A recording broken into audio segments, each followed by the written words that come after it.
Welcome back. The time is 12 minutes before the top of the hour, and we are at the back end of the show, and we'll be closing off with the bang. We have an exciting guest joining us. We'll be having 15-year-old Mohammed Wally from Johannesburg. Mohammed is quickly becoming a name to watch in the world of motorsport. This young man's talent is making headlines as he gears up to compete in the prestigious OKN FIA Karting World Cup in the UK from September 13th to the 15th as the only South African qualifier at this elite event. Mo is set to face over 30 of the best kart races from around the globe with an impressive track record that includes 5 South African championships, 4 African championships, and the inaugural FIA African Karting Cup champion title for 2024. Mo is truly making waves, and we'll be diving into his remarkable journey to find out more about what lies ahead for this rising star, and also why racing? Why not cricket, rugby, or soccer? Hey, Mo is joining us via StreamYard. Mohammed, assalamu alaikum. Welcome to Salam Media. Thanks so much for giving us your time. How are you? Walaikum salam. Good in you?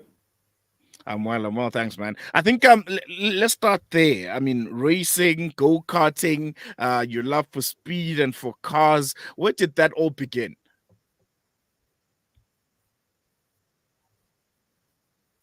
So when I was like 4.5, I really had a love for motorsport and for speed especially. So yeah, from a young age, I've loved motorsport. My first year my first year actually racing against the best in South Africa was probably at the age of about 5 or 6. So since then, I've been racing, God willing. Mm, mm, mm, mm. And you mentioned that it started off so early for you. You're around 5 or 6. But what sparked it? What did you see? Was it a particular race, or was it a car that you saw and decided this one's for you, and you didn't take heed at any other sport? There's cricket, there's rugby, but you decided to stick with racing.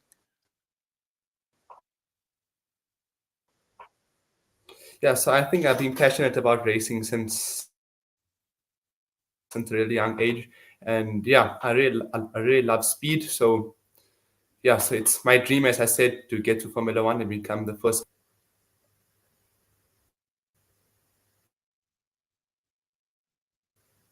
All right, Mohammed, we seem to be losing you there. We're going to take a quick break, and we'll continue this conversation telephonically because I have so many questions that I want to ask you. I mean, it's just 15 already, 5 South African championships, 4 African championships, and the FIA African Karting Championship title. I think these are amazing feats, but we'll definitely touch on that and a whole of other things after the short break, and when we fix your connection and maybe get you on a different platform. Okay.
If you look at Gauteng, however, our municipalities and the infrastructure has been deteriorating quite significantly. The political spats and infighting over the years at the detriment of good people in this country. People have lost patience, but they also don't understand their power. That's so important for us as civil society to take hands, to become better organized in our very communities where we stay and start exercising our rights. We live in a democracy and it is our rights that we need to protect in the same space. Freedom comes at a price and a big responsibility, and it's time that we start taking that up. Julian Klein Hans. Salam Media, a global voice for humanity. Breaking stereotypes, moving boundaries, joining hands. Salam Media.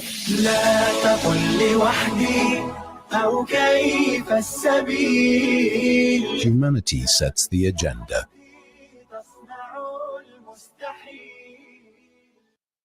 Welcome back. You're still tuned in to Salam Media, and the show is News and Views. And before we went on that short break, we're still chatting to 15-year-old racer extraordinaire, Mohammed Wally from Johannesburg. As I mentioned, Mohammed is quickly becoming a name to watch in the world of motorsport. Mohammed, thank you so much for staying with us. I think your line is a bit better now. Can you hear me?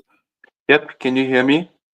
All right, perfect. Yes, I can hear you loud and clear. I want to touch a bit on some of the championships that you've won, man. HS 15 already, 5 South African championships, 4 African championships, and the FIA African Karting Champion title. Which of these achievements are you most proud of, and why? I would probably say this year's African Karting Cup, as it was the first karting cup, and probably it was governed by the FIA, which also governs Formula One. So it is probably the biggest event that Africa has had, and it really means a lot to me to win that event. And and from that event, I also got a ticket to the FIA World Championships that's next weekend in the UK. Yeah, so my goal for next weekend is, God willing, to win. And it's been my dream also to become a world champion in karting, as most of the F1 drivers have all become karting world champions. So yeah, so next weekend it's going to be tough. The best of the best in the world are there. But yeah, hopefully I've got what it takes, and I can become the world champion in God willing. Yeah, inshallah. And I think you mentioned that there's the best of the best. I'm reading here that there's going to be around 30 top international races. This is no small feat. I think everyone goes into that competition thinking, they're the next, Verstappen. They're the next, biggest thing in the world of racing. How do you prepare yourself for that? For that competition that could ultimately be, a benchmark of you ultimately becoming a pro F1 race car driver? So I would say the most important thing what I can do at the moment is be physically and mentally ready. So like I gym every day, and yeah, I'm physically ready, God willingly. As the race day, I think it's like 25 or 30 laps, the final. So it's really long and really tiring. So yeah, I think the physical fitness and your fitness levels, and it's probably going to be what determines the winner after the 25, 30 laps. But Mohammed, physical how? Someone might think, you're just in your cart driving, you don't need to gym in any way. What do you mean physical? Do you need to lift weights to drive? No, so remember, there's no suspension in a car. So every bump, everything on the track you feel. The G forces are actually quite high.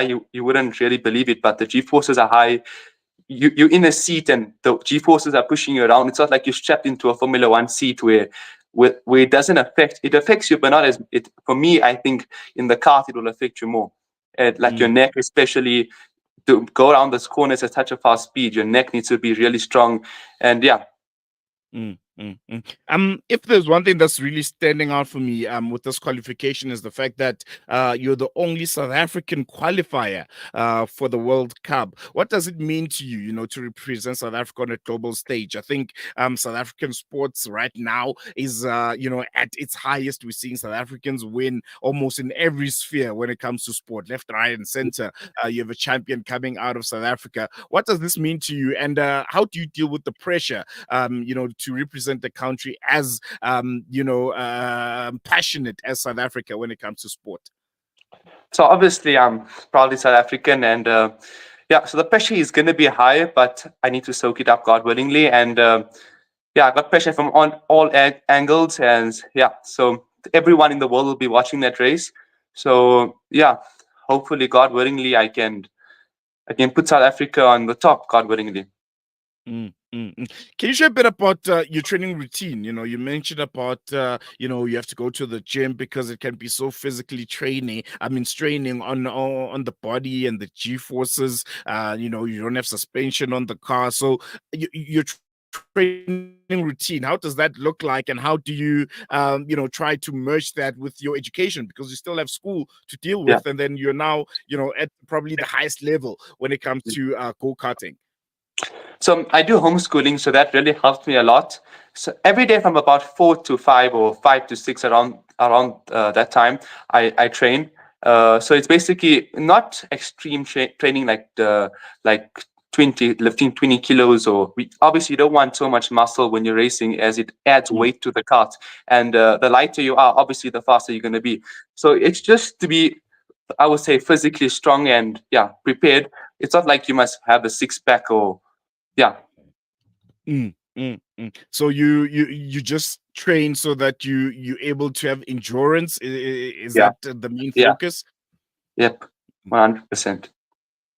And I'm sure your family have been at the forefront when it comes to helping you and helping you prepare for these events. Who's your number one cheerleader? Is it mom? Is it dad? And how are they contributing to your success and preparation, particularly for this World Cup?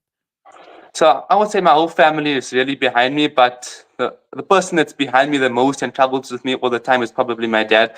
So I think he's probably my top supporter.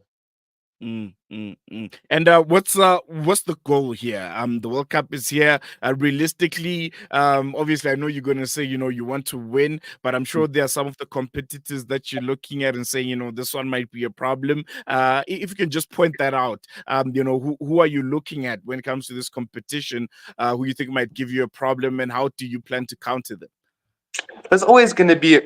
This is the world stage. There's always going to be 15 or 10 really good, strong competitors. So for me, I think all of them are talented. All of them have won the seat to this FII World Championships. So it's obviously the driving level is really going to be high. But at the end of the day, whatever happens. And for me, I really want to win this World Championships, God willingly. And when it comes to inspiration, whether it's in F1 or it's in the current karting world, who do you look most forward? Who do you look up to the most? And you draw inspiration from them, and you definitely want to be like them when you finally make it pro. So I would say on the F1 level, everyone is really talented, and everyone obviously is the best of the best. For me, the guy that sticks out the most is probably Verstappen, as he's been dominating so far the last 3 years. At the moment, his car is not that great, but I think he is probably the best. Chief, this way the conversation with you and me ends. I'm a Lewis Hamilton fan, so I don't know.